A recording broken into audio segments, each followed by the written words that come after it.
Okay, so we're going to do a facial massage. Now this is a little bit of aqueous cream. I might have a little bit too much there. I've just thought about it, but if I... Can you give me some? It's not like the kind of cross-infection side of things. But we'll see, I can work this out. Okay, I have too much on here, but it'll work out because I use some of it in my hands.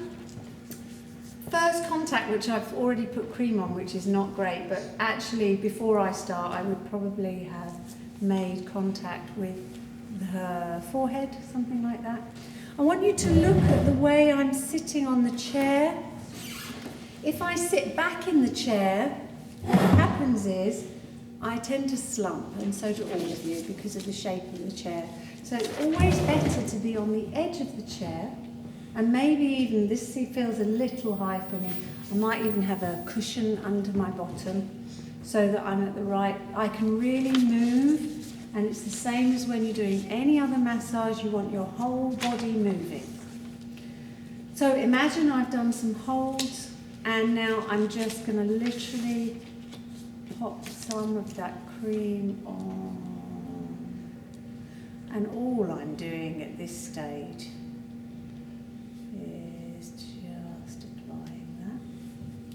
and if I didn't have any, that's fine too. So I want you to maybe try without and see what's nice.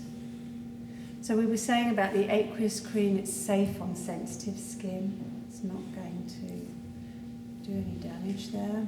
And you do need to think about what you're going to put on somebody's face, I think. So far, all I've done is like an effleurage, isn't it? Effleurage.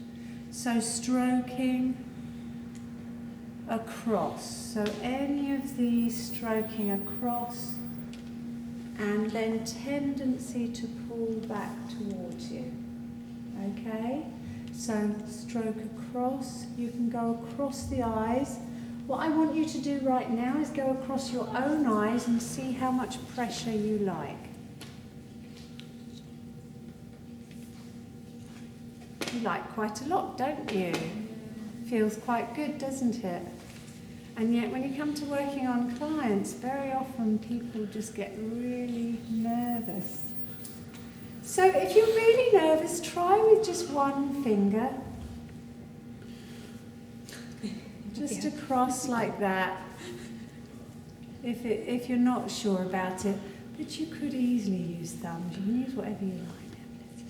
So what I generally do if I'm doing a facial massage is, if I'm applying something, or even if I'm just making a whole contact with the face, I'll do that kind of work. Then I'm going to start from the forehead and work down. Okay? Now you could easily work from the forehead down with just strokes from the center out and down the nose. And you can do that all the way down. That's quite nice. Quite like that. That's easy, isn't it? And you can pinch between the thumb and the finger around the jaw. Or you can work more specifically. This is a technique I love. You can do this to your own forehead just to feel what that's like. What you'll notice with anything I do with the face is that I have my hands quite safely anchored so that my fingers or my thumbs are doing the work. Okay? Otherwise I'd be like this, and that feels a little bit precarious. So I'm going to rest my hands and just use the fingers. Nice, huh? This is a little beauty therapy technique that I picked up. It's like a scissor stroke. Okay? Scissor stroke with your fingertips. And another little beauty therapy technique is this. You had this one done before? Just like that. Now you can do that. I'm working quite lightly, And you can do that in a really slow way as well.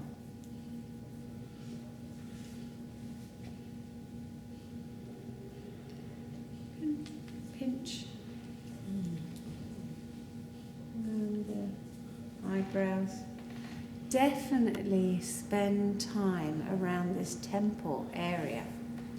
What muscle do we have coming down here? Temporalis. And what does the temporalis do? What's it involved in? Chewing. Absolutely. So people who clench their jaw when they're stressed, do you think that this muscle tends to get quite tight? Absolutely. So worth spending a little time around here for sure. If any of you go to the hairdresser and they do lots of lovely head massage stuff, get used to all the things they do, because they do lots of lovely techniques that you can incorporate in your own massage. You know, just think of all the nice things that people could do to you, and then think what you might quite like somebody to do for somebody else. Nice.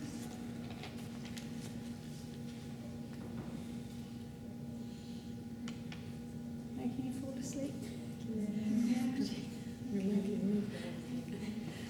Remember to include everything. So don't forget the nose, but in a gentle way. The top lip, the bottom, the chin. Really, you can squeeze between your fingers and thumbs along the jawline. Working those masseter muscles. You can feel them. If you're not sure where they are, you can get your client to just clench the teeth. That's it, I'll show you anyway. And let go. And then really, particularly if they've got a problem, they can be very sore in that area.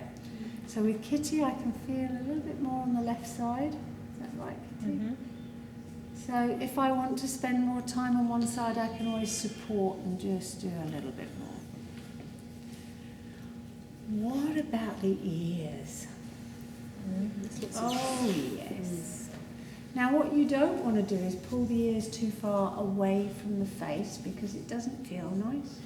But you can pull back, pull up and pull down and work around the lobes. Auricular therapy uses all these acupressure points in the ear lobes that relate to the parts of the body. So really nice to work those areas. Coming round the back, round forwards, stroking.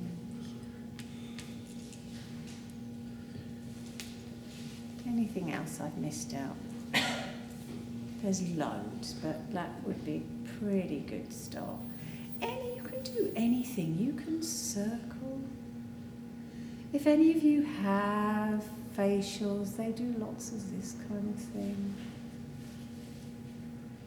You know, it's like really just play, enjoy, play. The other thing that the beauty therapists do is this kind of thing.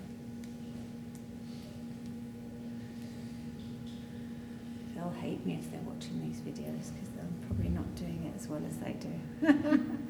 And then what I would definitely end up with is a scalp massage. So really coming into the scalp. Notice the body use. I'm not sitting still and doing these things. So you can do everything that you like. So lots of shampooing. You can stroke through the hair. The only thing you have to watch is the side of the hair here where it's fine. You don't want to be pulling too much there. So particularly with people with long hair, it's really lovely to gather the hair and pull close to the scalp and pull.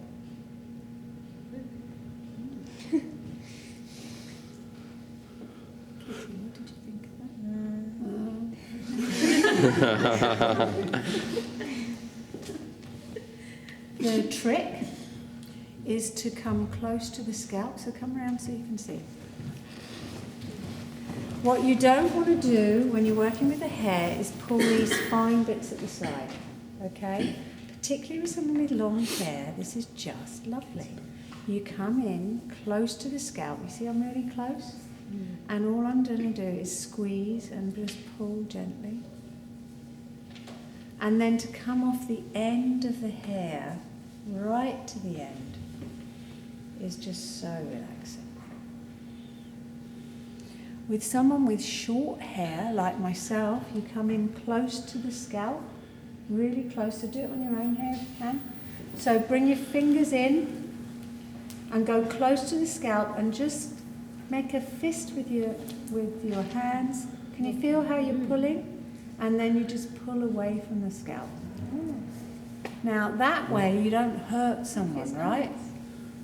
If you start pulling away from the scalp, you've got more likelihood of catching little hairs and hurting.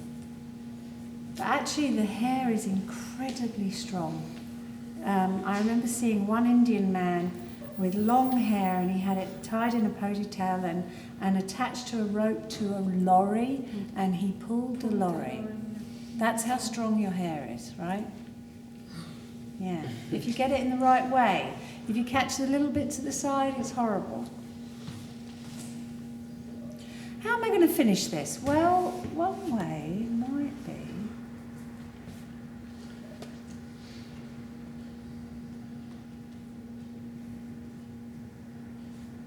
That's one way. Some people don't like hands on them, so you could just bring your hands over. Another point that I'll show you is right in the centre of the head here. It's a Marma point from Ayurvedic, ancient Indian practices, right on the top of the scalp here. And what I tend to do when I finish my treatments is to hold that point and just use that as a point of focus before I finish. And then come away nice and slowly. If you were working with the neck, of course, you could bring in the neck again, you know, because you normally may not have people with clothes on, so you could come round the neck and pull through again. Any of that would be lovely. Any questions? How much pressure do you apply on the face? It depends on what I'm actually doing. So if I'm working here, I'm applying quite a lot of pressure because I think it feels nice. If I'm doing more of the circling, then no.